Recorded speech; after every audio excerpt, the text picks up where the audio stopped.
additional powers. Introduce financial incentive penalties, and also to consider they're also proposing to take powers. And I'm just wondering what powers they are and where they're taking them from. And I'm a bit concerned about that carrot and stick initiative there that might benefit some areas and punitively punish areas that aren't performing through no real concern of their own. Thanks for that question. Yeah, that part you referred to, that's really from the Scottish climate bill that they're looking at. That's the early feedback from the Scottish Government about the things that they're considering. I think they're just trying to set a tone of the fact that there's a strong desire to do behaviour change and improve recycling. And I think there's elements of that you refer to, that might seem punitive.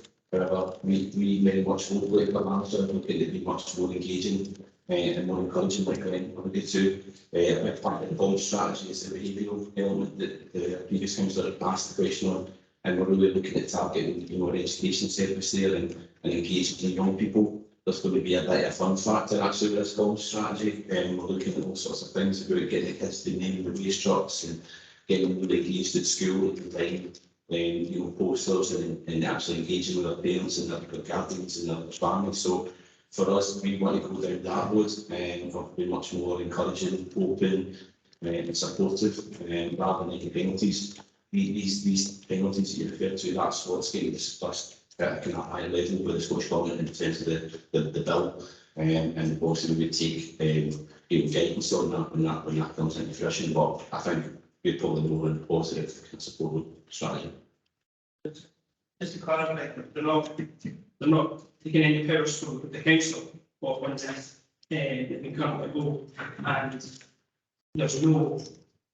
If we're incurring fines, cocktail on about not forcing people and going down that route, but potentially you could be stronger if there's a continual issue in certain areas that you're trying to address and you're getting hit by fines that's impacting our budget. You could potentially within the road become a bit authoritarian about it, and that's a bit of concern. That's fine. And the second one was that the funding is just for the new bins. Also, all the existing bins, a lot of them are dated like home. There's two loan signs attached to them that are all some of the bins are damaged, lids are broken, waste is exposed. Is there any? Is there going to be any? No, I'm in the state such way. You treat in your own bin, new bin. It doesn't really paper to keep waste dry, free from contaminants. And so I'm not sure if there's a plan to do that, but if that's covered in funding, it's going to be deliverable. Yeah, thanks for that. Yeah, we actually already have an existing capital budget for the replenishment of bins that are kind of past this point of usefulness. We've got a kind of strategy for bin replacement. But I think with the new bin that will come with clear signing on the lid, but underneath the lid as well, part of its design. The bins are made of really recycled materials where the bins are proposed. So yeah, I think at that point it's a good opportunity to engage with residents. I think we'll probably get a lot of feedback from residents about the quality of their bins and what they want to do with that. So I think we've got capacity to deal with that. We've got new bins and we've actually got a bit of a programme just now about upgrading the common bins and getting them kind of sandblasted and stuff and getting clear signs put on them to help residents just to make it really clear, because obviously there's going to be more options to recycle now, so we need to make it crystal clear for people so it's dead easy to use. So I think we're ready to forward getting a bit of that. But I think we've got capacity to say within the services it stands just now, notwithstanding the bids as well. Okay, thanks, Councillor. Councillor. Thanks very much. Ian, I'm not 100% sure if I heard you right there. Are you saying that there's going to be something on the inside of the bins to, on the lid to tell you exactly what you should be putting in there? Yes, that's correct. There will be a second sticker on the inside of the lid just to give that extra clarification and for people to what goes in what in. Thanks, that alleviates my problems quite a bit, because there's a lot of people out there that are not quite sure whether that is the green bin, it's the blue bin, or what. So, and with the extra bins going in, that's an excellent idea. Thank you. And that will go in the old bins as well. There'll be a sticker for the old bins as well. There'll be a sticker on the inside of the new grey bin, and on the existing blue bin, there'll be a sticker attached to the lid, reminding residents what can now go in that bin. I.e. the paper and card is not to be placed in the blue bin anymore, but in the new grey bin. So we will be doing everything we can to remind residents of what's required of them from October. Brilliant, thank you. Councillor Hurd. Yeah, thanks. I've really got two questions. Firstly, you're going to introduce a new bin, which I mean, you've got 3 bins plus a grey food bin in there. If the current structure is built there to contain a set amount of bins, where are you going to put the new ones? For example, we're actually, there are bin stores now out there for my house up there, and they take the 2 bins per house. That's really good design. I think they're just using another bin. Who do they put that?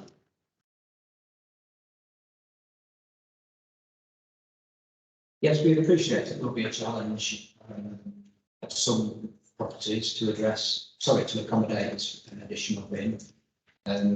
Just to reiterate, what we're doing is very much in line with Scottish Government National Recycling Code of practice, where authorities, it's made clear to authorities that we should be separating out biodegradable containers. And so, yeah, there are consequences of making that move by providing an additional container. And it's projected there will be some challenges at some properties, but it goes back to us being available to speak to housing, other registered social landlords, to go out, to discuss the options to arrive at a solution. I appreciate it's not necessarily straightforward. Thank you. Second part of the question, if I understand that it's about educating the general public and what goes clear and why you're doing it. I fully understand that. If a small percentage though, of the people out there decide they're not going to do it, I pay my council tax, why should I have to separate this? What are you going to do? Well, that's the example we're at just now. So the council will definitely take steps before through behaviour change for introduction of the blue bin. And it's became just normal custom practice for people to engage with that service in Clackmannanshire, where residents offer quite a high presentation rate. We don't have a big issue here at the moment with contaminated bins. Again, if there's a small minority that are struggling to comply with that, with the change, we would support them. We've got a waste officer that's dedicated to working with communities and understanding what their demands are and what their pressures are and how we can facilitate that. And we have an existing waste policy that's been approved by council that sets out quite clearly the process we have in place for the tagging of bins and getting to a point where we can actually work with people again, working as a community. And we will try and take that approach and just use the existing policy, which has been proved to be effective, but we can at least see the current arrangements. Watch this space. Thank you. Thank you, councillor Taggart, and following councillor Coleman. Thanks, Katrina. Really, Kenny's already touched on the points that I was going to make, but I want to keep this a wee bit further. I didn't feel there was an effective answer to Kenny's question regarding where do the bins go. Now, if we're being asked, as residents in Clackmannanshire, no sitting here as councillors, if we're being asked to follow this new process, but the space does not allow it. Now, regardless of what the Scottish Government policy says, regardless of what the Waste Scotland says, and regardless of what Clackmannanshire Council says, if the space isn't there, the space isn't there, and it's not possible to make that space. So, in that instance, what do you propose? We cannot make space where it does not currently allow itself to be used. So, therefore, what would you propose we do with that? Honestly, apologies. Well, that's a good point, but I think we're quite comfortable that we've worked on a case-to-case, basis. We'd look at each location and, and see what options are. There's a whole variety of options there. We can look at smaller bins, we can look at bins being shared, we can look at communal bins. The land services at the moment that I manage, we do a lot of work with our housing colleagues and trying to update and improve, just not only the aesthetic to the bin stores we have. And we've recently done a lot of projects where we've altered the bins to accommodate the different needs of that community because of the space constraints, and we realise that will be an issue for some residents, but it won't be for the majority. So we really feel that if anyone comes to where's a problem, we've got the services and the teams to really design different bin stores, look at different locations, look at co-ownership of bins, smaller bins. There's quite a raft of different things the council can do to help people. So again, we are on a case-to-case basis. We can't foresee and design everything out in one. It's a big change, and we don't see it being a big bang that's going to fit for everyone. It's going to be an evolution. But I think between ourselves and the services that we've got the means and the design capability to accommodate most of these kind of areas that come up. Thanks, Ian. I've got another couple of questions for you, that was good. Again, similar to what Kenny was just saying, if we know in communities we have people who are persistently refusing to use the bins appropriately, no matter how much education you give people, that they're just persistently refusing. That in itself creates an issue for residents who are following our instructions and policies and procedures. And there can be a build-up of bin bags or whatever because they're just refusing to use it, and the bins left outside the road on a 2-week basis. Do we have something in the new education or strategy, or education plans or strategy, to work with these people to try and get them to work better with the waste team? Because I know now, and absolutely know that there are people who can just refuse to use. Give them another bin, it's just going to be another bin that's not put out. Yep. And I'll just say this other question to save time. Flats and communal areas. We have quite a number of flats and communal areas in Clackmannanshire, and it would seem like a real shame if we don't have that as part of your strategy of how we're going to deal with this. Glenn mentioned that an additional communal bin could be put in there. I'll go back to the space element, and I'll go back to the access element for these bins. So we can't keep putting massive bins in. We'll have one for the blue bin, we'll have one for the green bin, we'll do have one for the grey bin. It's just not physically possible. But it's unfortunate that we can make use of the strategy to look at how we deal with people in flats and communal areas, because there's quite a high percentage of them in Clackmannanshire. So we're missing a trick there, I think. Thanks. If people living in flats aren't excluded from this proposal by any manner of means, residual waste collections from flats will remain weekly, but we'll be looking for them to recycle, to take advantage of the new recycling bin as much as anybody else. Just to point about the space available for bins, when I talked about providing an additional bin for paper and card, a flats, for example, that might mean that we take a blue bin away because we're separating out all the dry recyclables that go in a single blue bin at the moment, splitting them into 2 bins, the blue bin and the grey bin. So if there are 2 blue bins on split for recycling, we might take one away to replace it with a grey bin. So we do things like that before simply providing additional bins. But yes, flat dwellers are very much a part of this proposal to drive up recycling, to change behaviour of residents in as much as anybody else that lives in a typical house. Thanks. Okay, thanks. Councillor Holmes and followed by Councillor Flynn.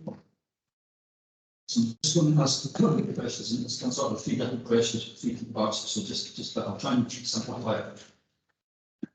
Done my concrete kind of table here thing, just to kind of just so I can understand the changes, and I've got a couple of questions that specifically around that, because like many people on the point Mark was making, I'm not sure really what's meant today, something's gone wrong. And my wife gets me right, but I think I get it wrong sometimes, but anyway. From what I can see, we've got the gate bin, which is currently 3 weekly, moving to 4 weekly, so that puts pressure. That creates a pressure because you've got more time, sorry, less time, you've got more time, sorry, more things going on, but less time to reach this. So that's the pressure point for that. The blue bin is currently 2 weekly, would be proposed to change to 4 weekly. That creates a considerable pressure, which is offset, however, by the grey bin. There's some of the things that put the blue bin in the grey bin. So I understand that. That doesn't resolve the pressure point that we're taking in terms of the green bin, right? So that's my concern about it. It's not so I just want to clarify something. And I have to go into that. You know, I said I'm trying to go in notes any longer, so trying to kind of keep my so in the rest spot. We've called it BPTPF, right? And then you can press down the bottom and say bottles, pots, tubs, trays, the bottom. That kind of just things like bottles and pots and tubs and trays, the bottom. But my definition of what these are and what's acceptable, I think, is probably perhaps different from yourself. So I'm going to give you an example, just so you know, there's genuine question because this is around bottles in the block. At the moment, you've got the blue bin, which takes all that stuff that's just been spoken about, right?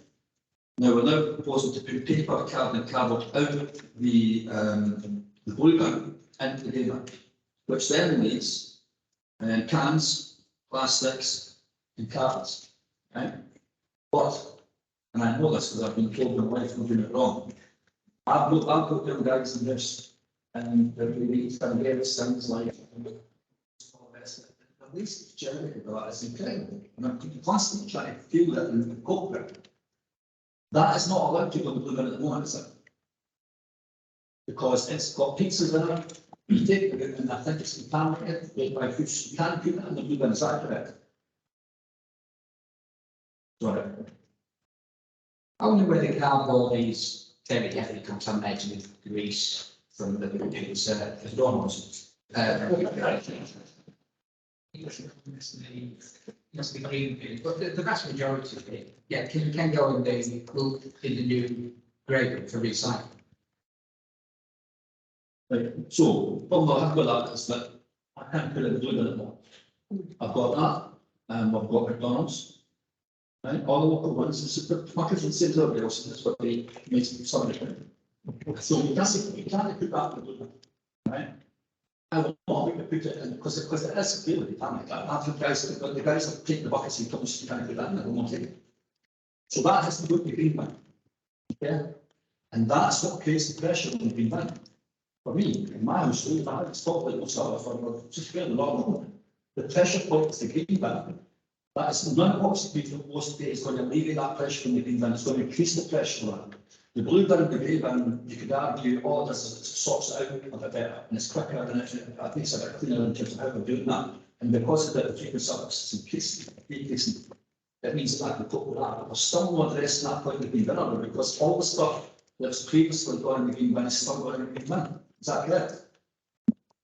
So just to take the first one, the green bin and the pressure, that pressure is building, and that pressure is needed because we need to get the recyclers to be more in that green bin. We've got evidence of that. We've got food waste, plastic waste, cardboard, lots of things going in that green bin.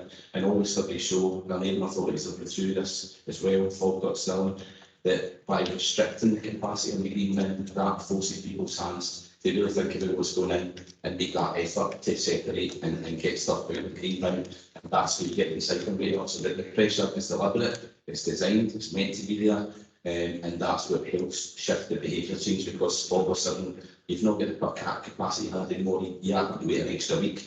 And it's going to be a challenge for everyone, but that's a challenge that people still haven't managed to do it. I'm sure that people have managed to can as well. And I think people will go back to earlier on. There's an element of discussion and an understanding. I think when the base campaign comes out, we really give people images and pictures about what goes in, what's acceptable, what's not. And that's a big part of the comms strategy that hopefully clarify once and for all that everyone involved goes in, both in policies, everyone's not. Okay, so, let's say, guys, as a vehicle, good job. You've got the glass, you've got the blue box, simple story thing, that was used to get set up the glass. You've got beer cans, you've got other cardboards and other things like that. Was blue, and that was sort of separate. So blue one between the cans and some other things and cardboard. So I get that, so that makes sense. That's but we've talked about cable pressure.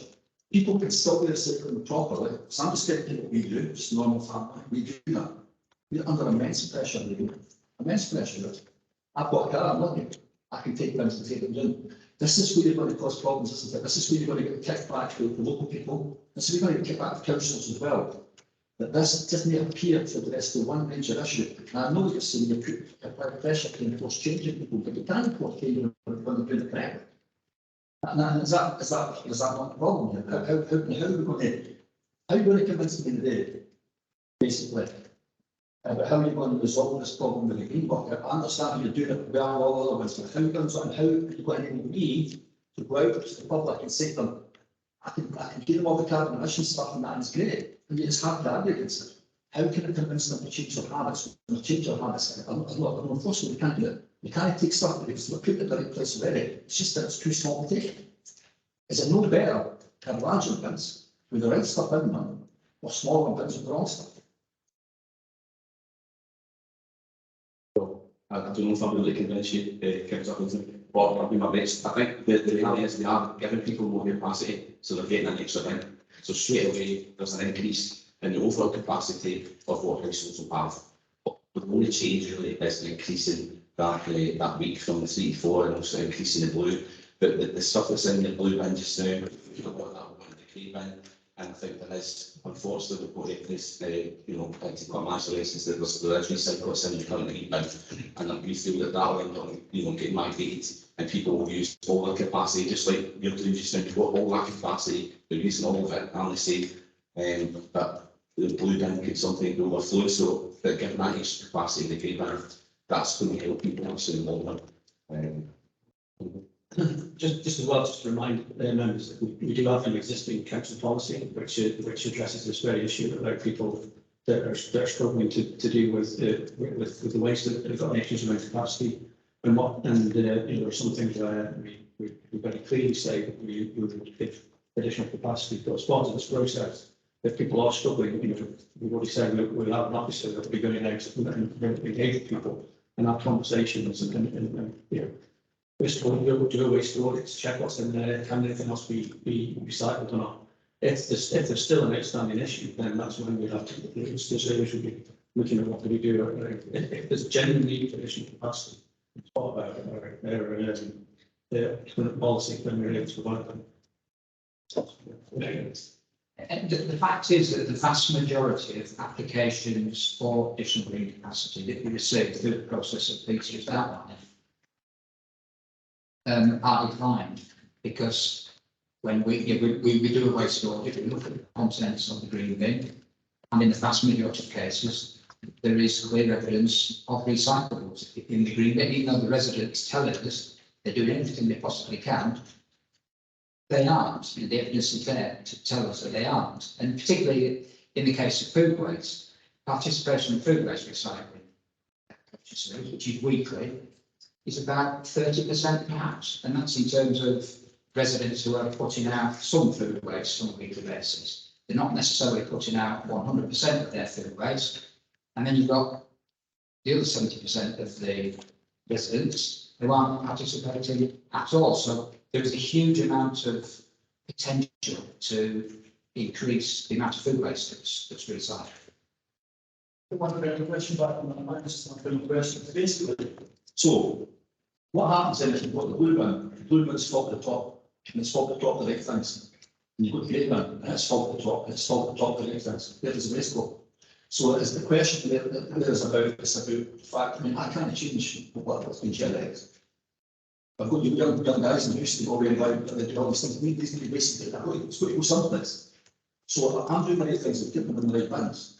The green bin eventually has to get hammered, because I can't do anything else to do the way. And so how can you change that That's just a bit research for London and the things for London. People buying fast food together all the time. And that, for me, that's the problem. It's not really, it's there the fast food causes the issue. Rather than just going on and stuff. Can I just say, not everybody can cope with the great category food. So I have a Labrador. You can't cope with that. I have a Labrador and just think, oh, it's going to eat you there and you get to it. That's another issue. But just one, if your blue bin and your grey bin are full, we're more than willing to supply additional blue bin, additional grey bin as well, so that's another option. So that's another option. We're trying to be positive, but we can encourage you. And obviously, we should all as well. And also, as part of the common strategy, we'll be providing common sense practical advice to business about conserving space in all of the bins. About breaking down cardboard, about squeezing air out of bags, waste in the green bin. Breaking down waste, crushing bottles, cans can make a huge difference in conserving capacity. Okay, councillor Coyne. Thank you. Right, we're going to be asked to make a decision today to choose between options. I'm focusing now on the merits and demerits of the various options, and I'm looking at page 138 at the moment. Table at the bottom of that. Now, not you have definition of trust, but they say it's about 10%. By many people property there. But I'm looking at this 453 tons of minus 450 CO2. I don't have context for that. It looks as if it's 10 times better than one next to it until we realise that that's just the amount that's being trimmed off of the total. So to give me an idea of how much of a benefit that is, what is the total that this is being trimmed off? In other words, what is the actual percentage saving in tons of CO2?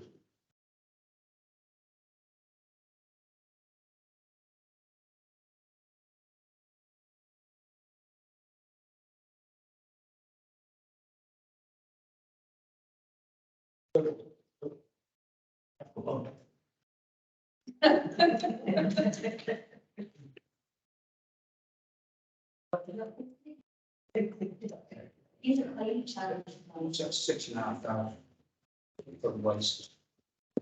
I'm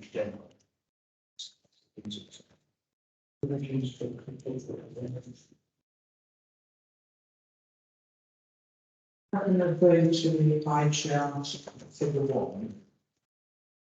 The biggest slice of the pie relates to waste, i.e. treatment of waste, recycling or disposal. And then there's a sector at 11 o'clock, diesel, 885 tonnes. That included within that sector are the transport costs that the vehicle journeys made in collecting waste directly from the households. And obviously by moving from 3 to 4 week collections of the green bin, less miles will be travelled, emissions will be reduced accordingly. And by diverting more waste from landfill currently, and in due course waste for energy, to recycling, there'll be significant reductions in carbon emissions associated with that as well. But I don't have a precise percentage reduction figure which you asked for. The tonnage figures in table 2, they're products of the model that the consultants used, carried out options grading, to calculate the savings of CO2 estimated from the different options listed. Okay, but I mean, if I'm using your pie chart as you suggested as my reference point, my baseline, that suggests that the figure that we're talking about is a proportion of 885. Is that correct? So in one case, then in option 2, we're saving 47 tonnes out of 885, and the other one is 453 tonnes, which suggests nearly half, more than that. Am I accurate in that? Is that what we're saving half the diesel? There's a percentage from there, but also a percentage from there and other aspects as it goes through the cost of the collection to recycling. The question is it significant? Claim to be taken into decision making. You move off and get an adequate scale. You tend to think of a trade-off with other aspects to it, so it sounds very good. Quite compelling for option three, but I just want to make sure that what it was is compelling at the sound of it. It's 2,000 funds or something. Yeah. And it's 2,000 funds start from heaven. Yeah, I'm just trying to get the different chance of the numbers on. So the tonnage that we say would be essentially a portion of the 6,586, which is directly released, plus it'd be a percentage of that, plus an element of the 885. So 2% of the what have to be the. I need to distinguish.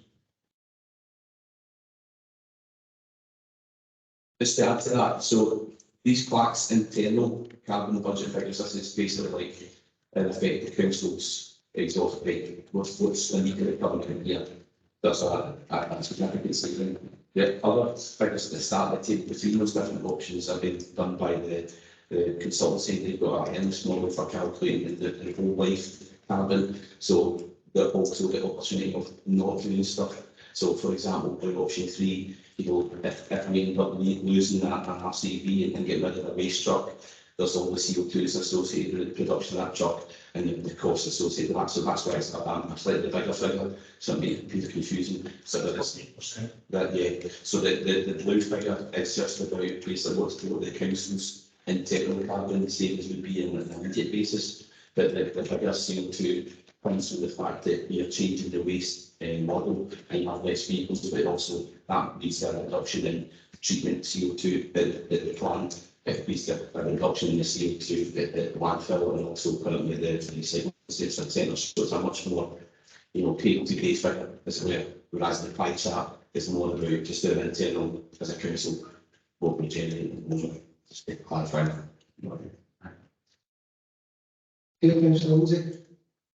I had exactly the same question as Councillor Thornton, so you know I don't have any, but it was certainly that confidence around that figure, because for me that is the number one figure that I'm certainly between in terms of that. So it's just I had the exact same question in terms of confidence and it's. Thanks, Councillor. Yeah, thanks. Some of the questions I was going to ask have been answered, but it was just in regards to, you know, you were talking about the pizza box. So my understanding is if it had been completely contaminated at the bottom, the top of the pizza box usually isn't squished down unless your delivery person's flung it across the car or whatnot. So you could actually, are you saying that you could put the bit that's contaminated would go in the green bin, but your top would go into your grey bin because that would be contaminated. So it's also about making sure when you've got your waste to actually look what can actually be separated. So that would be free up your capacity in your green bin, especially like written up. I think that's also going to be part of the education programme when you guys are going out to people. That's absolutely right, yeah, that's exactly what I do at home. If we are taking away, I don't know, you might find at the top of the cardboard packaging, you might find that 10%, 20% is contaminated, so cut it out with a pair of scissors, that goes in the residual bin, all the dry clothes and cardboard go in the cardboard. And that's, you know, people might think that's not such lengths. But, you know, that's the behavioural change that we need to achieve these objectives.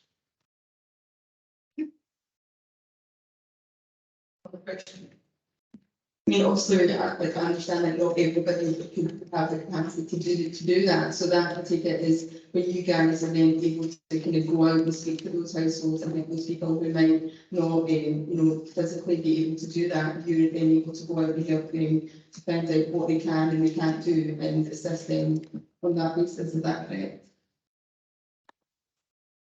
Oh, sorry, that's me.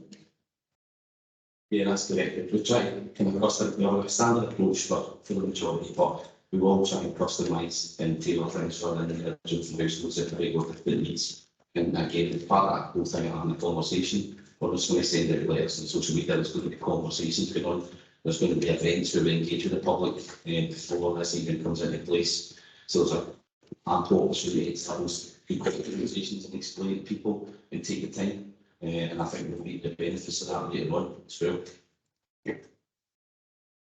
Okay, councillor Vasily, followed by councillor Lennon. That's good.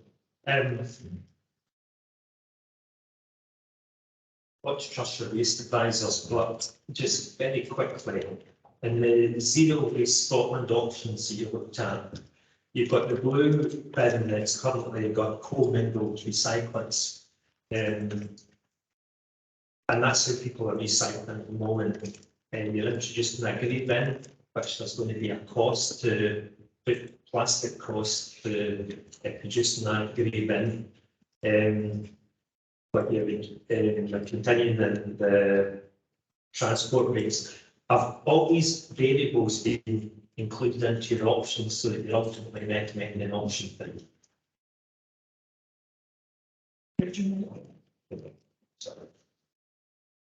Yes, that's correct. And I think I say that the new bin is fully recyclable material that's been reclaimed through a pilot region. So that's another kind of aspect that we've thought into as well with the actual new bin.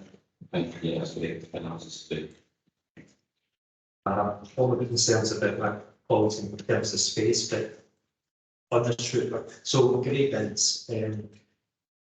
The grey bin, is that recognised nationally in Scotland as the colour for cardboard and paper? And secondly, will the bin be chipped in order to future-proof in terms of weight? In terms of the colour of the new bin, it's not necessarily the recommended colour, but the fact is we are where we are in terms of our colour scheme. And in consultation with Zero Waste Scotland, they recommended this course of action as the best one, given where we are at this precise moment in time. You know, if we started with a clean slate and we were buying a new suite of bins from scratch, the colours might be different. But in terms of that colour scheme, you know, you look across councils across Scotland, very few fully comply with the colour scheme recommended in code of practice, simply because they started at different points and already had bins in place collecting different materials. So it would have been a huge challenge and even more behavioural change required if we'd have introduced a new bin of a different colour, but then that would have entailed residents starting to use another bin for something else entirely, which would have been very difficult. Sorry, I forgot on the second question. I'll let you know the bins won't be microchipped now. Yeah, so the advice you've had from Zero Waste Scotland is to balance the grey bin. Grey colour is, that's generally the colour we are recommending for cardboard recycling, is it? So that you can move from one particular region to another. I know that's a mix, but is that generally it's basically the recommendation for grey colour? It's their recommendation for plans at this point in time, given where we are. It's not their recommendation nationally. If you're starting with the clean slate, say that if you had no bins in place and you purchased a suite of bins from scratch, the colour scheme would be slightly different. But that it applies equally to a huge number of Scottish authorities. So the fact is, you're never going to get consistency across all Scottish councils. So, you know, everything we've done, the report, the funding, all we worked very much in conjunction with Zero Waste. And again, given where we are, that was their recommendation to proceed with a new grading. Okay, thank you. Councillor Lennon. Thanks, Chair. Just a few questions. The first being, did you do any review into other areas such as Falkirk about the other impacts in terms of, because obviously that's where I used to live and there's been massive fly tipping, there's been all sorts of issues with rats, and there's been huge queues for the tip in terms of, and looking at your emissions, that would be sort of ameliorated by people going to the dump and sitting with engines running. So have there been any work into, and obviously it was in Scotland tonight and STB last night about Glasgow and the massive rat infestations that are going across Scotland. So I wonder if any consideration was given to that. We said the timing actually last night.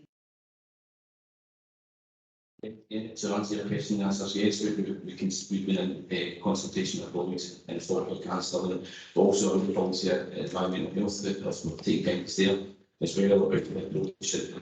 It's stated quite clearly that, you know, there's always been, you know, this sort of bumps when bringing a change, but the reality is Falkirk and Stirling have both got a settled position there with that, and they don't have any kind of problems. Issues they've had at Falkirk, for example, the recycling centres, they've brought a booking system. Last week, done talked to the college of Falkirk about trying to save money for the volume of unauthorised commercial access to their site. They had a real problem with people from our counties and also commercial traders going to their site and using the site, and they've had to bring that kind of booking system in. We currently don't have that, and we don't plan to do that. We want a flexible, open and receptive recycling centre. And again, we've taken a lot of guidance from environmental health colleagues and also colleagues at Stirling, because this arrangement is in line with them as well in terms of the waste process afterwards, and the quality of our bins as well as a factor. We've got good bins that have got a heavy lid that seals up, and as long as it's in the seal, just use common sense, best practice. We don't foresee issues like that. Just going back on that, I've got tons of pictures of one bin with rat chewing all over it, big holes in my bin from rats. So that's why I'm really concerned about that already with the tree with the collection. But in terms of another real concern when you said about going through the green bin to look at what people were recycling, I was really concerned about things like sanitary products and maybe people who would have to use animal nappies, for example, and how embarrassing that would be for them. And if you get any other alternatives to that kind of approach. As regards rats, rats at present, because they're seeking a food source, and there's no reason why there should be any food waste in any green bin now and moving forward. We provide a weekly food waste collection service to all residents. I talked earlier about the poor rate of participation. You know, we need to make huge effort to drive up participation in that. So there should be no food going in the green bins, you know, whether it's 3 weeks or 4 weeks. So, you know, you're removing that attraction for rats if you recycle food waste. And sorry, the second point, sanitary products, etc. Yeah, we consulted with environmental health, as Ian's stated. You know, the bin is kept outside. It's a solid body, it's a tight fitting hinged lid, it's kept in the open air. So if the lid is closed, then there are no public health implications. And Peter referred earlier to the process we have in place for people to apply for the capacity. If people are generating additional residual waste due to a medical issue, then we of course look at that sympathetically. That wasn't really my question. It's more around the kind of embarrassment factor people's bins being looked into, and there may be products like that within the bin. If somebody wasn't managing to, because what I was thinking of, the vast majority of people who maybe aren't able to do this might be people who are significantly disabled for one reason or another. And it may well be incredibly embarrassing for them to go through that process. So I'm just wondering the sensitivity. And in terms of food, just quickly on the rats issue, I recycle perfectly. There's no food in my bin and the rats still come. So just pointing that. As part of this process, we were considering about whether we provided a special bin for those kind of needs, as some councils do. Then I'm speaking to a range of people. The view was that that in itself provides a bit of a stigma. So actually the view was it's best to keep it hidden, if you like, within the bin. When our officer goes out and has conversations around this, it's done in a sensitive manner. So, but we can feed that back to the team and say, going forward, you know, just been enforcing the point, you know. So thank you. Yeah. There's a lot of commission. So it's just in regards to the colour of the bin. So my understanding is that the region is because it's used from central plastic, and if we use another colour, then we wouldn't be able to use recyclable plastic, so that kind of goes against our whole ethos of that, where, you know, we're trying to cut carbon emissions. Is that correct, Chair? Yeah, that's correct. Looking at the top 2 manufacturers of bins, if that's the case, I've got, if you start adding pigments to bins, that's who you are in that whole area of, you know, environmental impact that we're trying to mitigate against. So it's, you know, if you have any bin, it's great, and I think so. We went for that approach, and like say, on that colour palette, it's going to be the least confusing thing for instance that they're already doing well with it being the blue.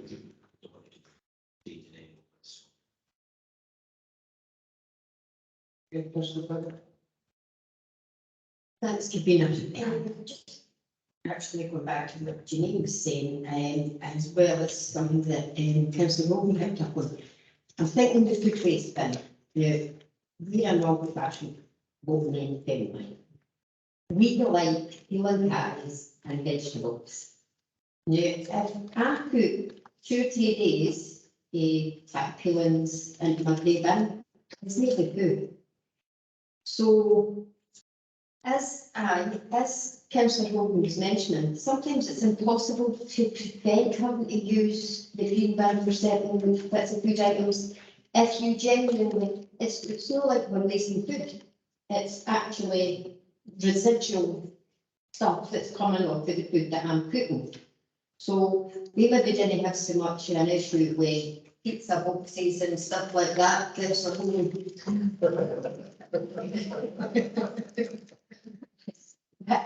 definitely, I mean, turnip, carrot, cabbage, all these things every single day, and it generates waste. So it's just an element that I've wanted to raise. And like Councillor Rennie, my day food bin is all chewed, all around about with the rats. But I live next to a burn. I expect rats because I live next to a burn. It doesn't mean that I want them trailing all over the place. But I didn't think that my bins generate any more rats than I would have if there wasn't bins there. I'm just being honest. We've had the brochure here and everything. You can't get rid of rats if you live next to water. Thanks. Just to answer the question, so we'll definitely getting a new bin. We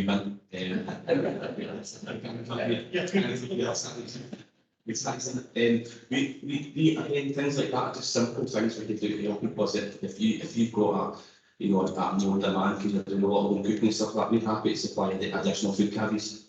But that's what I'm saying. The council is this needs to be receptive to individual householders' needs, and we're more than happy to supply extra caddies. We also currently supply the green bins, the green bags, the food bags, because we know we want to minimise the barriers for people to recycle where we can.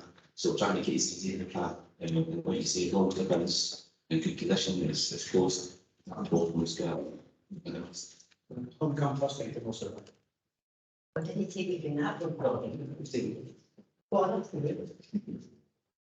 Okay, thanks. That's the question. And hold back a bit. We went to give some drivers to these super food. The last case I want to the people.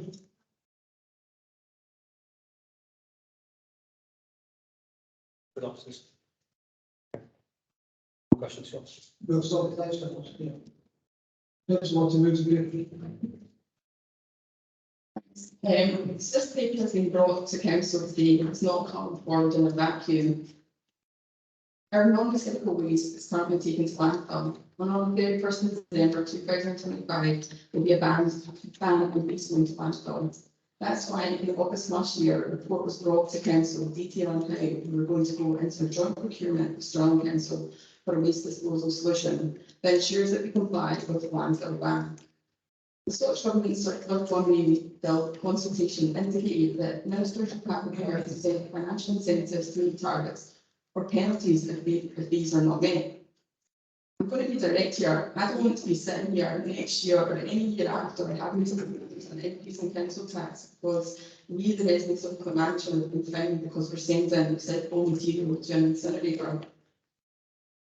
We need to not only increase our recycling rates, we also need to reduce our non-recyclable rates. We're not expecting residents to be implementing the changes this week or next week. The changes to waste, the waste collection, the introduction of the new grey bin, and the change to the 4-weekly cycle for this bin, the blue bin and the green bin will start from October. During this time, all residents will be delivered with materials such as leaflets that will clearly explain the changes and what to do. Calendars and recollection dates will also be distributed to all residents. New green bins will have signs that will explain what's going to go in them, and signs in the blue bins will be replaced. All literature explaining the changes come from Zero Waste Scotland. The waste team will be going and speaking to community groups and attending community events such as galas to speak to people, to as many people as possible to communicate the changes to the bins and the frequency. The waste team are currently and continue to do so, be available to speak to and go out to residents to help them with any challenges that they have with their own recycling and waste management. This policy and the recommended option fee is the right thing to do. It's now been a year since the election, and I remember in other authorities that there were candidates and parties running on policies to increase waste collections. A year on, those promises have not been met because the reality of the situation is we can't. We are in a climate emergency. Climate's changing, our weather's changing, and believe it or not, we're in an area that Scottish classes high for drought. Just look at the council's carbon footprint. Waste is the single biggest contributor of greenhouse gas emissions. We can't keep pushing the inevitable further and further down. We need to make a change, and as we as consumers need to put pressure on the companies that produce and sell the things we buy. We have to change our behaviour. And I know that we have a communication strategy that will help residents of Clackmannanshire with the changes to help increase recycling.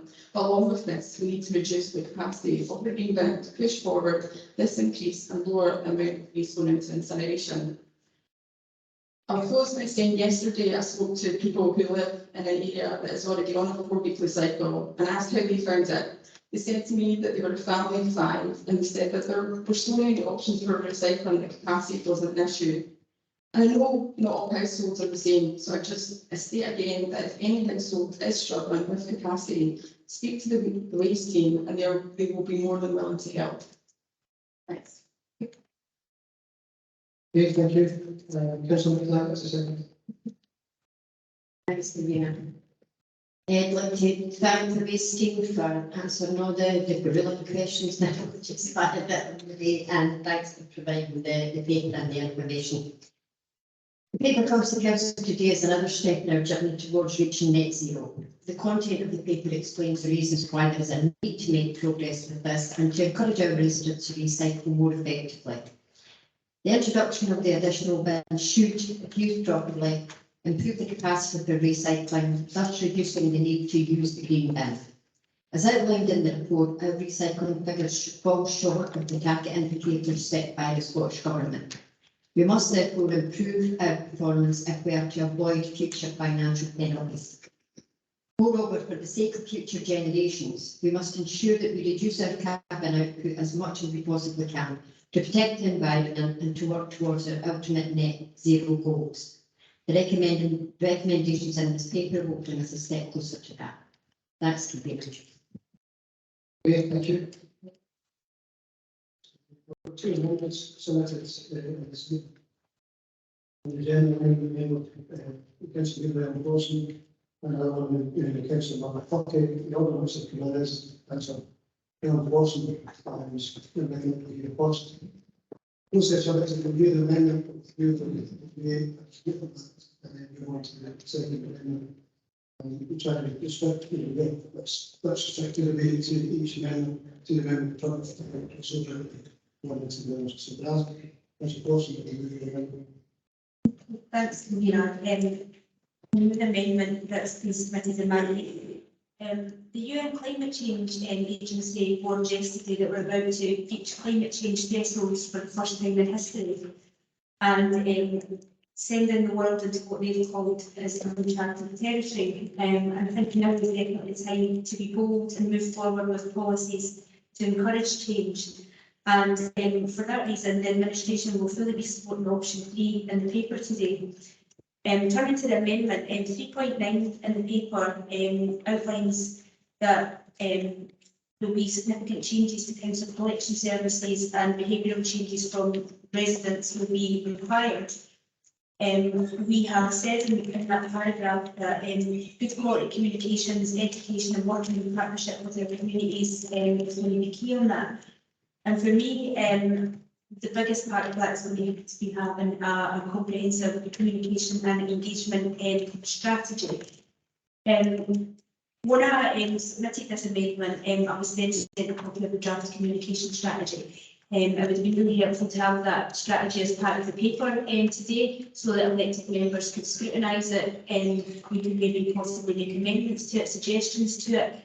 You know, it wasn't there, and that's really the reason for my amendment today. I'm fully supportive of the policy and moving towards option 3, but to get that behavioural change and to engage and communicate with our residents is so important. So the amendment is asking for a communications and engagement strategy, because it's not just about putting leaflets through doors or sending out letters or doing tertiary release or putting stickers on bins. It's about engaging the communities directly. And we've got a great opportunity again as a based in the wellbeing company for to get out to communities throughout the summer at galleries, and not just that, but at supermarkets and in our town centres.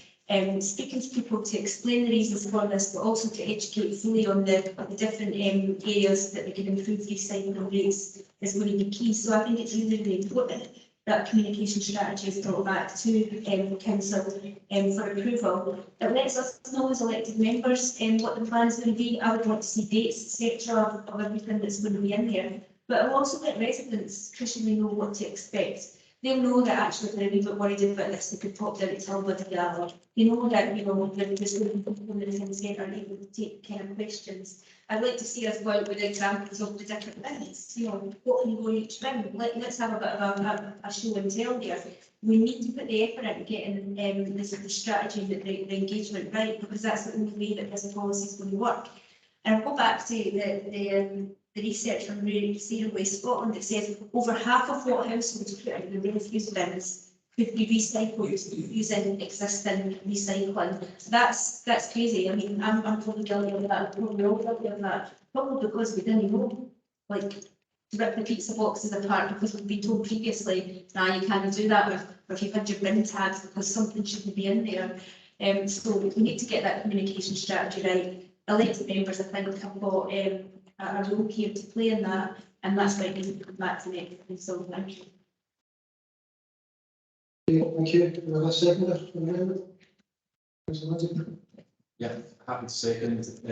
Fully supportive of the motion. I think, as you can see today, there's nothing like a waste paper to get everybody's juices going, and that's no different from the chamber to the public, and getting the communication strategy right is essential, particularly for those of us around the table that will be inundated if we don't get it right. So for us, it is critically important that if we are implementing a policy that goes down the route of an option, as Ellen's highlighted, like option 3 for us, then the communication of that is absolutely essential. So have to support the motion. Okay, thank you. The amendments up for debate. And wish to debate amendment. Councillor Sullivan. Thanks, Chair. At the heart of any wellbeing society is the need to reduce, reuse, recycle, and we're focusing on recycling today. Our waste services are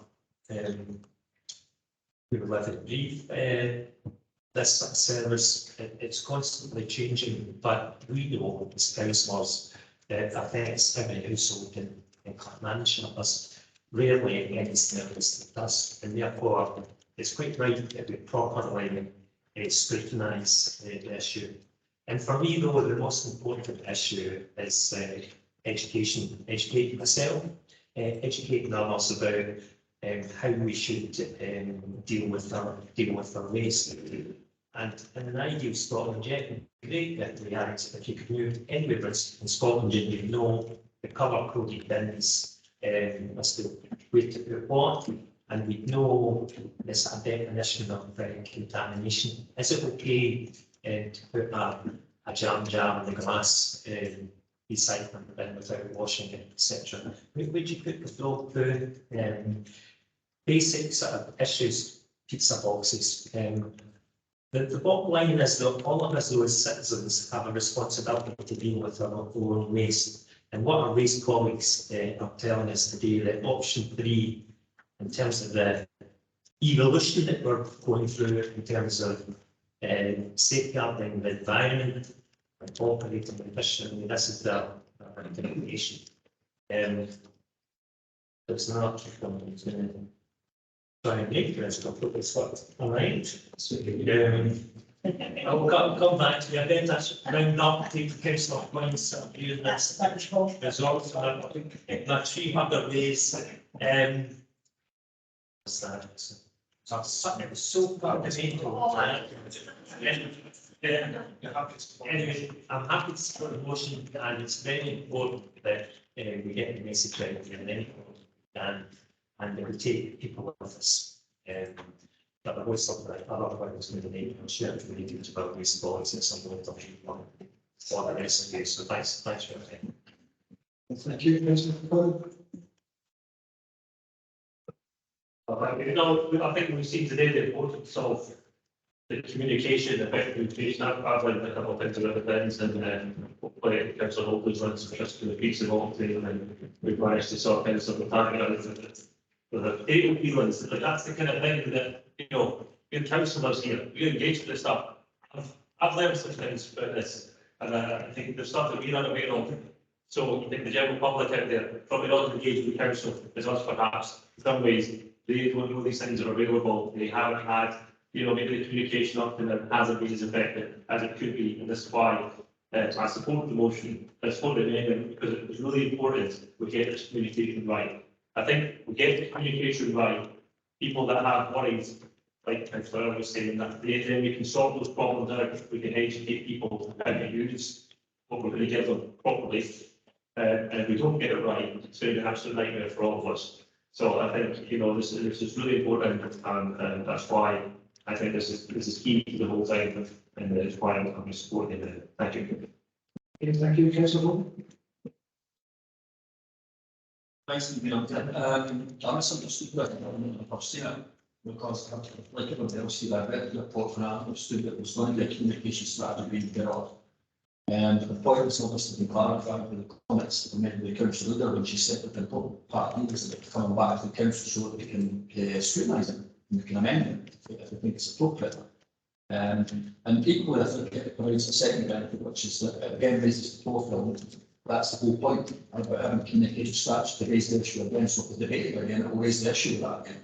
But it is an important thing for elected members to think that not only this is not one of the public will ever ask to debate things. This is more about actually having a real, genuine look at strategy, because if we don't get it right, we're going to get the neck. And then obviously get the neck. And then, you know, it just goes around about the circle, and everybody really is suffering because we haven't communicated the message. And a lesson that you can take from today, I think, in terms of the you've had already, is that if you communicate, if you explain why we're doing things, it makes it more acceptable. Let's be told what to do. I don't want to be told what to do.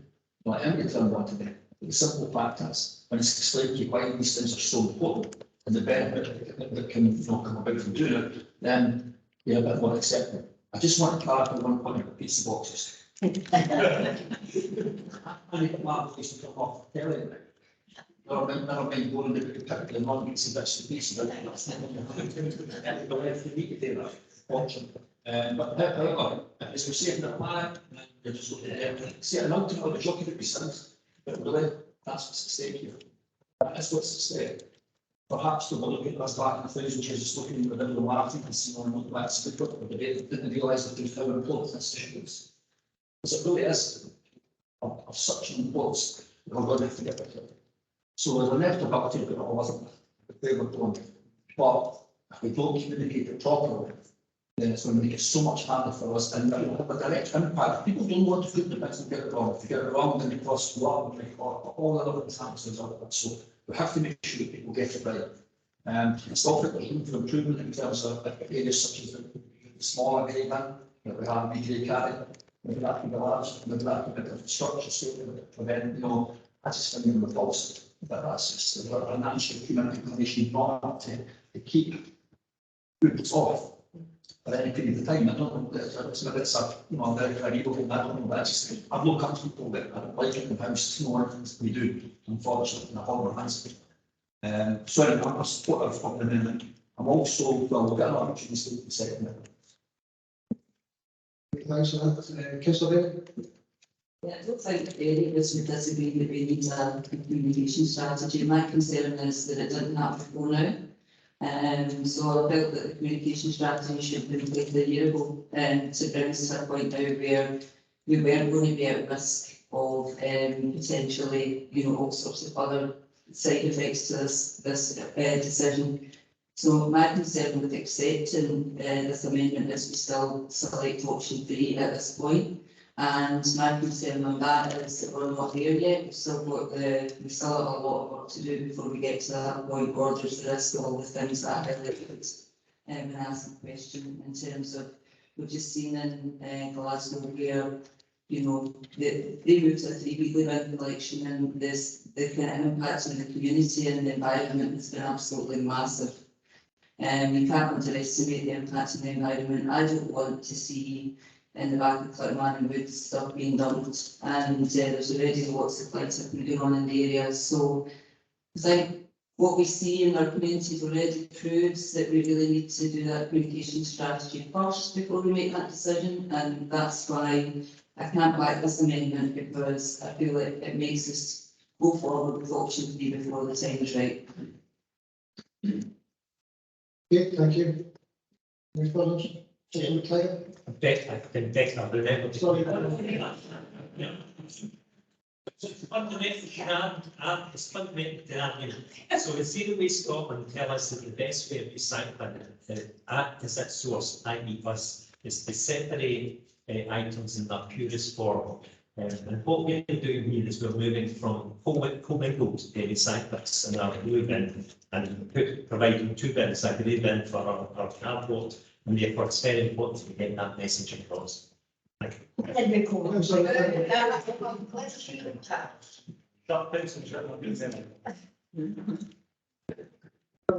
Yes, I wanted to come in here. Thanks, Stephen. Just from Councillor Wright's point here. We pushed this, kicked this can down the road another few months. We're still going to be in the same position. If we go 6 months to get this strategy and get it right, it gives us a focus for the 6 months to get this information out there. No, if we've got a year, we wait till the beginning of next year before this starts, because people will forget. So if we start this education now, and we can implement these changes till a year's time, we want to start working, because folk will forget. If we do it in a condensed and focused manner over the next 6 months, and we keep that message repeated and repeated and repeated, then in October we make these changes. It's fresh in people's minds. I think if we leave it for a year, people are going to forget, and it's going to give us double work. Thanks. Thank you, Councillor Walton. I was just going to say on the communication strategy, next week I'm going out to with some of the council officers to the community council forum. So, you know, the plan is to get like straight into this. You know, it's no kind of sitting back. You know, we're wanting to get those messages out. We're in middle of May, and getting to the worst night into May. We know that, you know, gatherings are going to start happening in June, so we're going to be full help with this communication strategy, getting that out to people. So I have every confidence that we can really get that message home to people for October. Okay, thank you. Councillor Just to come back, and I'm not opposed to communication strategy at all. I think the communication strategy is absolutely vital. Like I say, it should have happened long before now. It's the not being able to separate out the decision to the green bin or the communication strategy that I would concern with. I'm absolutely fully on board with the communication strategy. I think it's absolutely vital, but it's the separating out the amendment doesn't change the decision about changing the green bin now, and that's where my concern is. Okay. I think we're missing the point here. The purpose of an amendment was put, okay, correct if I'm wrong, this purpose amendment was put forward is not to change the decision. It doesn't change anything. What's been put forward is an amendment, to say when the communication started back, and that's to change the recommendation in the report. So it doesn't have any material impact upon this. It's irrelevant. It has as much as the next one's going to have some, you're just fundamental more, because it chooses that option, but you don't have to put an amendment up to do that. Just vote against the people vote for option two. But the point I'm making is that this motion, this amendment, so this is not have to go back on the paper at all. It doesn't change it one bit. In fact, you both argument at the same time. You want to have a communication strategy and duty going to get it. And you want to defend coaching there, basically only further with the communication strategy aspect of it. But these things are not mutually exclusive. You know, it doesn't change the report. Just vote for one option or another. But I argue for whether it's changing it, but it's not as option three. It will never change option three unless you never change option three, option two. Recommendation to be good, isn't it? You know what I'm saying? It's what we're wasting time for it. Talking about that's So, okay, I take point order and agree with clarification. If there are no further comments, debate on the amendment, put it to vote. Okay, those in favour of the amendment?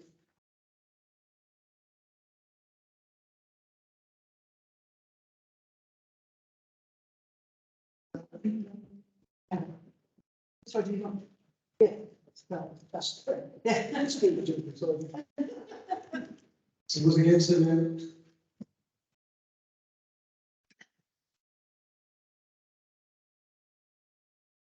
That amendment is carried 12-3.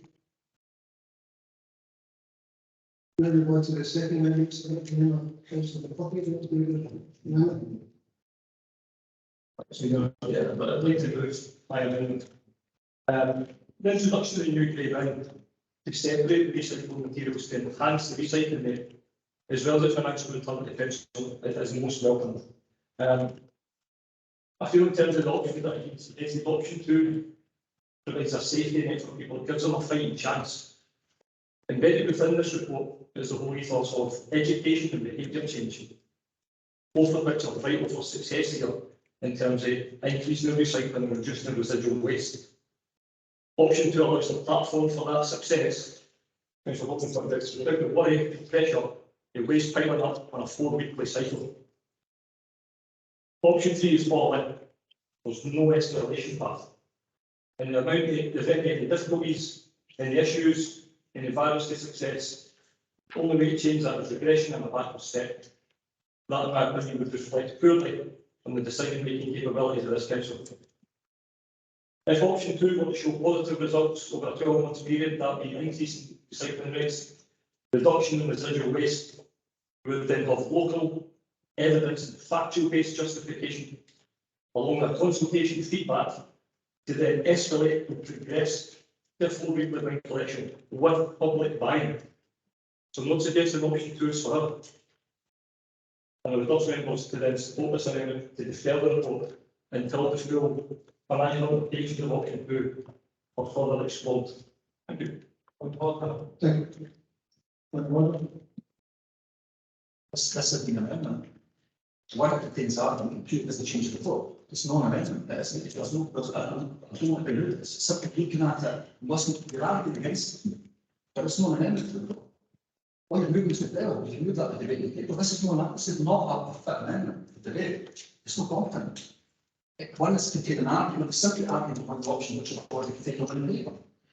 It's not changing the fundamentals of the paper, therefore it's not an amendment to change it. I take your point on board, but when the amendment was actually presented to myself originally by Councillor Lindy and Councillor McCluskey, it was forwarded on to the service for their comments in relation to this. My view is a valid amendment because what we're asking for is the paper to be deferred, and yes, you're right, it can be done, in debate, but asking for the paper to be deferred and for a costing to come back to council. So there's a bit more than that, costing to come back to council and the impact of the option against this proposal of option 2 against the funding that we received from Zero Waste Scotland at number 7 in the clause paragraph 7 in the report.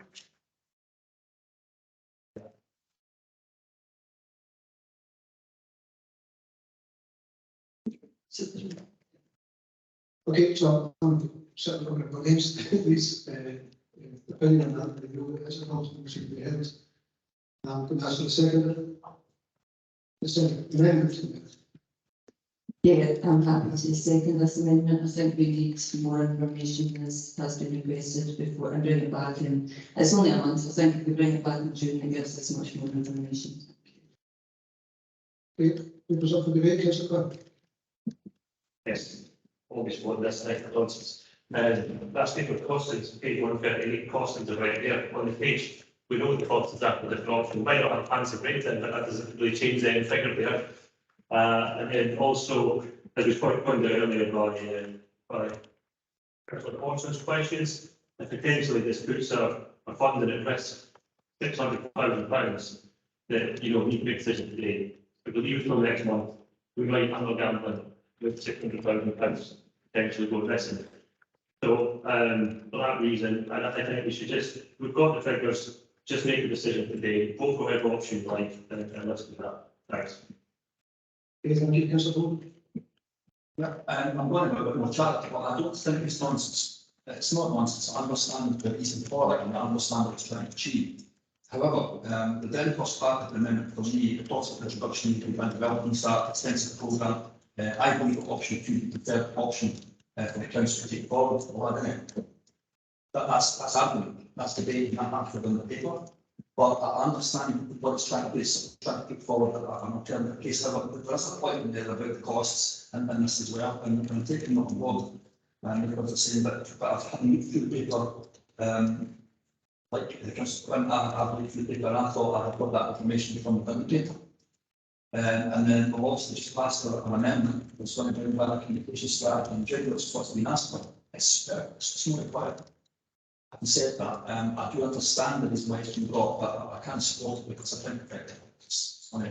If you didn't want to vote option 2, then you vote for option 2, you vote against option 3. You should be getting lost. We're not in the paper and it's a problem in the way the paper's framed. The paper's framed towards option 3.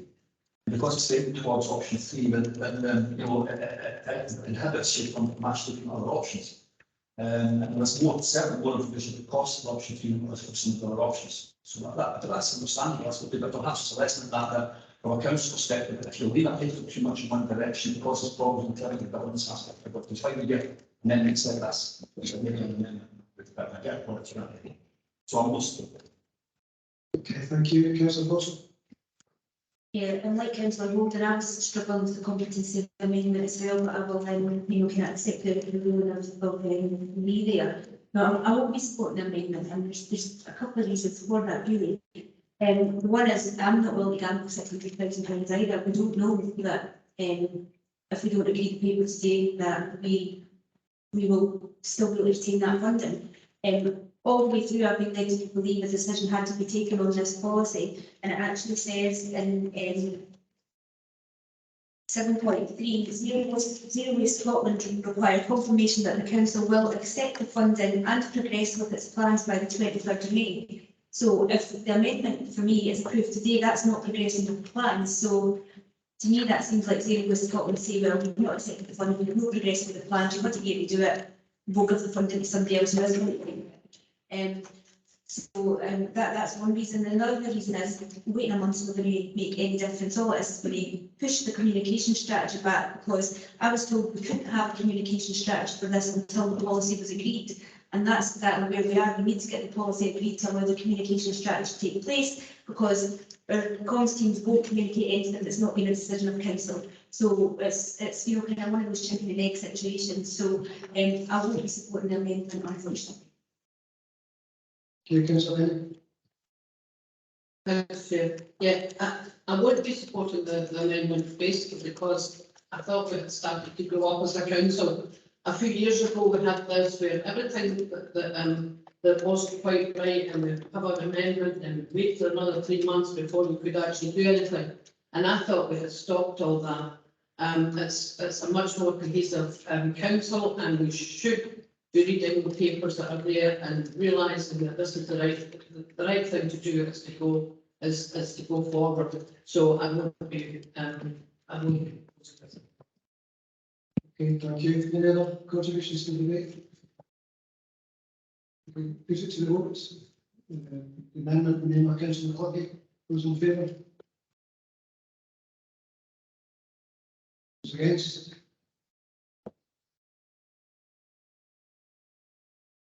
The amendment's lost 12 votes to 3. So back now to the paper itself. Now to the debate. Councillor Paul. I'm raising my hand still in the middle of it, because supposing much longer, I'm going to forget once to people in there. So I just it's like that. So I've often an opportunity to ask a great deal of questions. I'm still struggling with the whole concept of the green bin, because as I think it's been acknowledged, there are various measures which have been incorporated because of the new grade bin as well, which offset pressure, which is increased because of the frequency of uplift being increased to 4 weeks. For the blue bin, the grey bin does that. It doesn't really help the green bin, and that's where the pressure is. And there are many families like myself, I think, really struggle with that. And perhaps what having some information I've had today, cutting the top off, I think something I've considered. Pizza box. You can't do that with McDonald's. There are issues there, but I think on the whole, having looked through the report, there are a whole range of things. It's a very persuasive report, and it's intended to be. It's intended to apply pressure. It's intended to apply pressure. It's to move for option 3.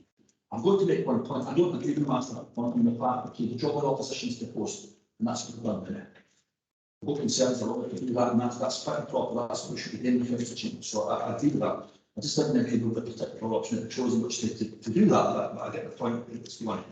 But the paper is very much leading us towards the direction of option 2. It's doing that for a reason. And I hope I'm not the only one that has some frustrations about getting the focus up.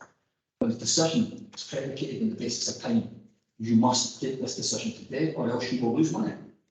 That's the most frustrating aspect of this. What should be most important is that we get the decision right, not of £600,000 hanging over our head. And I'm not going to say any more than that. That's something that I think we need to learn lessons from, because it forces your hand, and sometimes when your hand's forced on these things, you take the wrong decision. You take it for the wrong reasons. But anyway, having looked through the report, there are many pluses obviously about aligning ourselves with Stirling, improving recycling rates, saving money for the council. I accept that option 4 technically would be the best option, would be the best one in terms of carbon emissions, in terms of saving the planet and all the rest of it. But the council put that lot of money in. So officers are bearing that in mind as well, and they're quite regular coming back saying, well, we can achieve just as much, almost as much as we do in a certain year. And I get that. We're all going to have a positive impact, obviously, on carbon emissions. A point that's not been spoken about a great deal, but has been mentioned once, was about the future-proofing the council for new legislation in certain operations.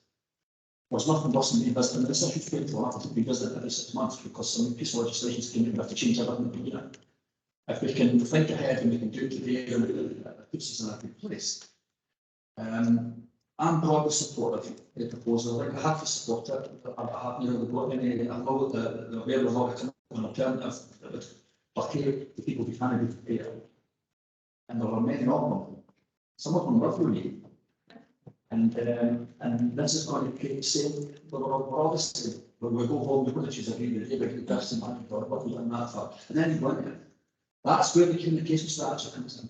Save me the bother of headset and go for the stand every time we're all the other people. If the communication strategy is correct, you can let people know we don't have a choice to it. We don't have a choice to it. And I think they would realise that they do that regardless of the amendment being defeated today, there is no choice. And there's an important point, finally, to make a final point I want to make on this one. I did not think that the Labour group were playing politics today. But there are councils, and some of them share the same complexions as the person who just made this allegation, because some councils come in and pick up the things. What we're going to pick that's going to make it's going to differentiate us to the administration? Depends. bins is the one. Need to like get their bins like every 5 weeks or 6 weeks or 8 weeks. You'll come in and say it's 2 weeks. Because it makes you different. What they're doing is they're playing politics with it, and it's far too important as shouldn't be playing politics. So we can have all the arguments about it if we want. We can debate it, but inevitably we're going to come to the same conclusion. We have to take radical action, and this appears to me to be the most reasonable one. It's not going to hamstring us in terms of financially. It's going to be difficult for us. Well, it's difficult. Safety plans difficult. But what the difficult when we're all looking at this. That's just the problem. So I support it. It's amazing. Okay, thank you. Anybody else? Got good debate? Mr. Coyle? I feel that it's a great decision because you ask everyone what the council does, and then is probably the first answer we get. And as we mentioned before, that in fact every single person in the county. So we need to get it right. And let me justify my decision today, because obviously there's a number of factors here.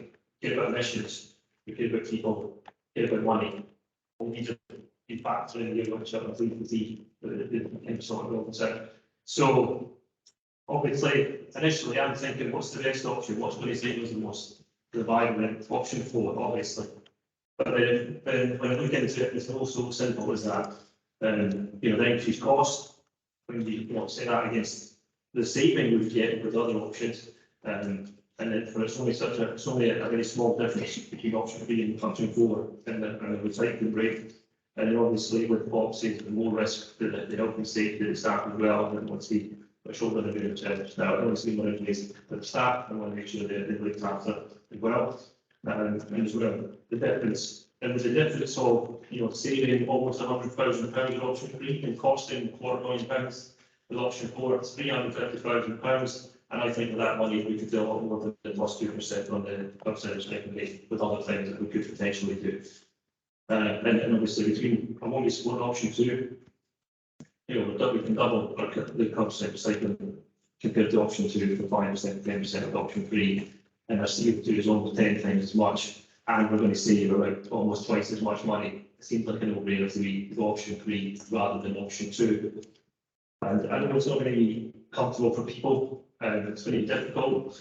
There's going to be a period of adjustment, and there's going to be complaints. There's going to be emails and email inboxes. There's going to be people at our surgeries queuing up to talk to us. But like I say, we've got hopefully get the communication strategy coming out from the council. We can get that as far as we can, and we can reduce the kind of impact here, and we can help people get on board, because there is no option to do nothing. We have to do something. I think it's a very reasonable option. It's going to save us. It's going to save us a lot on our emissions. It's going to increase the recycling rate an awful lot. And that benefit is going to save us some money on top of that. So for that reason, I'm happy to support option 3, and I'm happy to go out there and defend what we are doing, everybody that asks, because we can't do nothing. I can't go home if we do nothing and my kids and I, and then tell them that we didn't bother doing anything about the environment, and that we could have done more, but we decided not to because it was really uncomfortable to change a few things, and it's going to be uncomfortable, but we have to do it. Thank you. Okay, thank you, Councillor Paulson. Yeah, thank you. I welcome what the comments that have been made there. It's a pragmatic kind of decision making going on here, that we do need to do something, and we need to do it quickly. As I said earlier, that the climate change agenda is moving on swiftly, and the reports that are coming out on a daily basis are pushing us towards everybody having to take responsibility and maybe do things that are a wee bit uncomfortable. This is going to be a really uncomfortable decision, and we're going to have to speak to our communities about why we're making decisions, reasons for it, and getting back to the communication strategy. That's absolutely key. Where I live, I've got absolutely no place to put a bin, neither do any of my neighbours. However, just through discussions today, I know that I'm going to go and speak to my neighbours and say, shall we just get a communal bin? Because there's space for that. That's the sort of conversations that need to be getting had by people.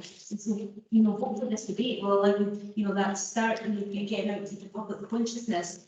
But there's going to be a lot of engagement from officers in relation to this. And when letters are sent out, we need to be put on the letters. If you feel a different solution would suit you, your neighbours, your local area, please let us know. And we need to be open about what those solutions are. It seems like from the discussion around the table that we're going to be able to move forward with option 3, and I welcome that. we stand up to be elected for the right reasons, and that's sometimes to take tough decisions, and today that's one of those. Thanks. Okay, thank you. Councillor, I appreciate the time when you moved this paper to 1.2%. So, Thank you. I mean, I have a 4-year-old, he was in that place in my biggest departure. I also have 3 cats, so, you know, our green bin was really full. So, I mean, I was like, what am I going to do? So I looked around, changed my cat litter, and it significantly reduced what was actually going in the green bin, and actually saved me money, which was amazing as well.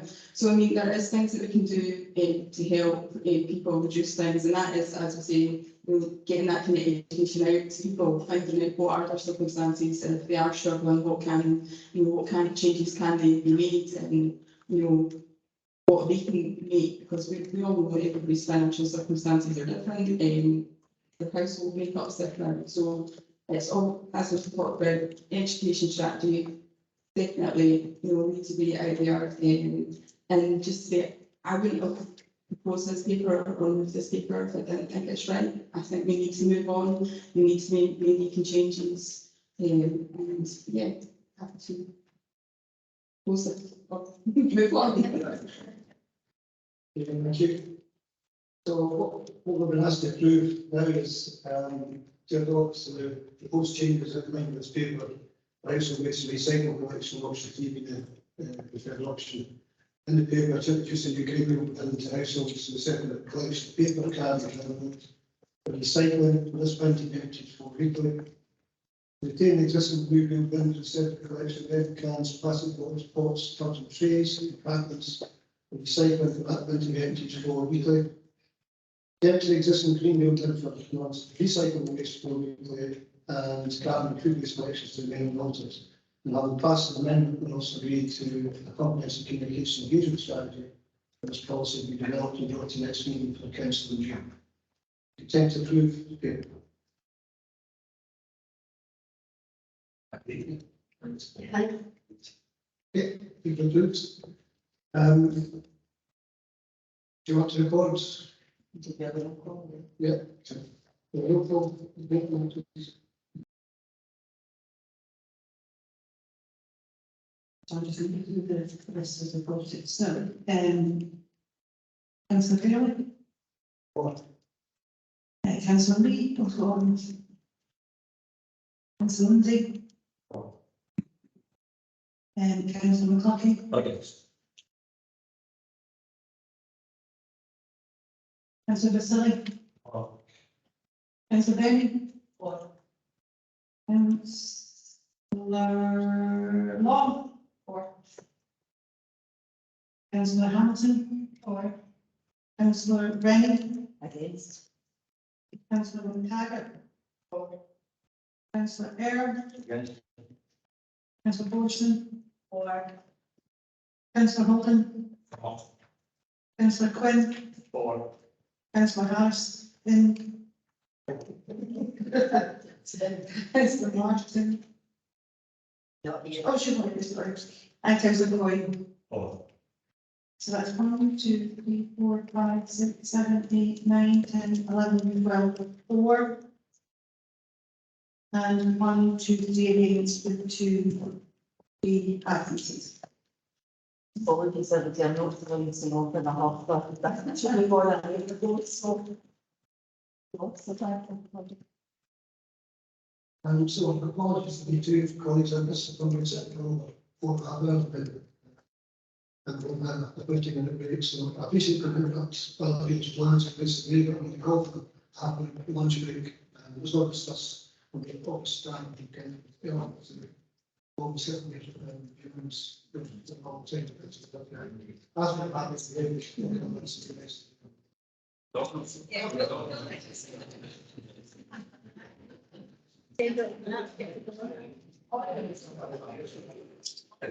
Yeah.